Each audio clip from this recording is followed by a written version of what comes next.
G'day everyone and welcome to another episode of Real Estate Real Talk with me, your host, Gilson Torquato.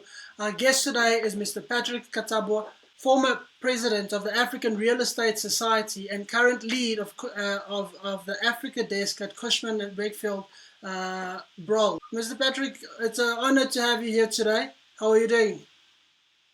Awesome. Thank you, Gilson, and to all the audience. It's lovely to be here today. Awesome. You know, with being in Africa and knowing what's going on in Africa at the moment with the increase of infected people with COVID-19, I thought that you were the perfect person to have then to speak about the impact that the COVID-19 is going to have on the African real estate market. But before I let you run loose on that topic, I want you to just give us a little bit of a background of how the African market, the African real estate market, was performing prior to the pandemic, and what you think is going to happen during the pandemic and post the pandemic, bearing in mind all the other factors such as your crude oil, which is seeing lows that haven't been seen in 20 years or so. So I want you to just give us a little bit of a background, and let's get into this. Awesome. Thanks, Gilson. I think you had a couple of markets that were fairly oversupplied from a commercial real estate perspective. The likes of Nigeria, Angola, Kenya, all had a really big boom environment in the early 2010s to about 2014 or so. And around 2017 until towards the end of last year, a lot of them started experiencing big vacancies. A lot of it due to depressed oil prices, specifically for Nigeria and Angola. And in situations like in Kenya, it was just because a lot of the developers had built a lot more than what was required. Similarly, in a case like Zambia. But when it comes to Francophone Africa, it has generally lagged behind Anglophone. From a supply perspective, supply has been limited, and the majority of good quality stock that had been on the market was easily taken up. And this was, of course, pre-COVID. Oh, that is pre-COVID. Okay, and now what do you foresee now with the current pandemic, which is it's basically in full force, and you see many African countries are actually following suit and doing what the European countries are doing and locking down certain economies. How do you think that is going to impact the real estate market going forward? Yeah, I think it's still very early to tell. Considering that you've got markets like Senegal, Ivory Coast, the DRC, where their lockdown is not fully implemented. Some of them have implemented partial lockdown, or they have locked down specific suburbs, and they've placed restrictions around your travel times, right? So you can still travel during the day, but between 7 in the evening and 6 in the morning, there's no travel allowed, for example. So the impact will only be felt, I think, in a couple of months from now, once we assess the new norms, the new ways of working, the new ways of living. A lot of these countries are not yet at a level where the workforce is equipped to work from home. So they still have to go into physical offices because that is how the current infrastructure and current setup is placed. So I think, especially in Francophone, we will still see quite a bit of go to work rather than the work from home concept that has been adopted by some countries like South Africa or Botswana. And in countries like I'll speak about Angola just as a reference point, where we see the actual lockdown of the country. How does that? How have you started to see any impact in your clients in Angola and so forth? Well, you see, Angola, when it comes to prime real estate, so prime commercial, they were already at anything between 20 to 50% vacant as of November, December last year. So I think there will be pressure from a vacancy perspective if the landlords do not adjust, right? And the reason why they had such high vacancies in prime real estate is mainly because of the extremely high rentals that tenants were charged in comparison to other African cities. In Angola, a year ago, we had tenants who were signing at $120, $140 a square meter, whilst landlords now are asking anything from $40 to $70 a square meter, depending on the grade and type of asset that you are putting on the market. And despite that, they were still experiencing close to 50% vacancies.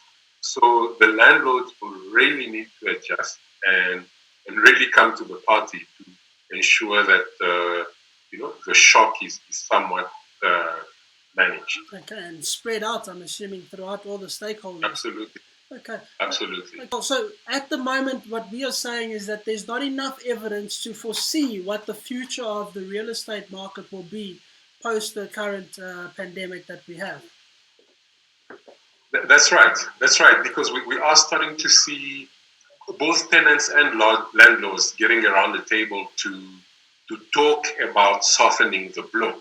So as long as all the parties come to the table, including the banks, because at the end of the day, if the banks are still insisting for the loans to be repaid and investors are still insisting on dividends to be paid back to them, that will put pressure on landlords, and inevitably they will put that pressure back on the tenants. The tenants may put that pressure on the employees by salary cuts or redundancies and the likes. So as long as everyone comes to the table to find a way to negotiate on how we can all spread and share the risk, it will assist in softening the blow, and it will assist to prevent catastrophic situations like what we saw around 2009 after the financial crisis. Okay. Do you foresee any opportunities in the market at the moment throughout Africa, given the difficulty to conduct business in some African countries? Do you foresee opportunities? Yeah, I think amongst the chaos, there's always opportunities. Obviously, the logistics sector have been fairly busy during this time, especially those that are customer facing, those that are storing essential goods. Your healthcare facilities, I think, will go through some form of transformation where there would be a bit of retail, or rather a lot more retail introduced into your healthcare setups, whether it be at your hospitals or your clinics and the likes. They'll probably need to find ways to commercialize on the increased footfall that you are having in these facilities. Shopping centers would need to transform themselves as well with the surplus space that they have. They may need to bring in a lot more entertainment or bring some form of diversification, because a lot of your apparel and beauty retailers have felt the pinch, and I'm not sure how long they're going to be around for. That's very interesting. And in terms of having these transformations, you spoke about having more of a retail approach in your hospital facilities. What is your experience throughout Africa in terms of these conversions? Is it a relatively easy process to do? Let's say I'm a developer in South Africa and I see this opportunity, and I want to go to Nigeria, or I want to go to Senegal, or I want to go to the DRC, and I want to joint venture with a potential healthcare facility to offer a retail approach. How easy are these types of negotiations, And usually, what time are we talking in terms of like your building permits being approved and all these changes being made?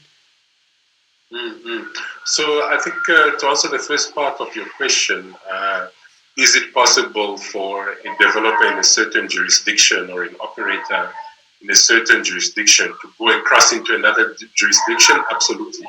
At the end of the day, it's about the value add that you are bringing to the table, and whether it's done in a manner that is attractive to the parties that you're going to be collaborating with on the other side of the border. So absolutely, there's opportunities within the country and across the borders as well.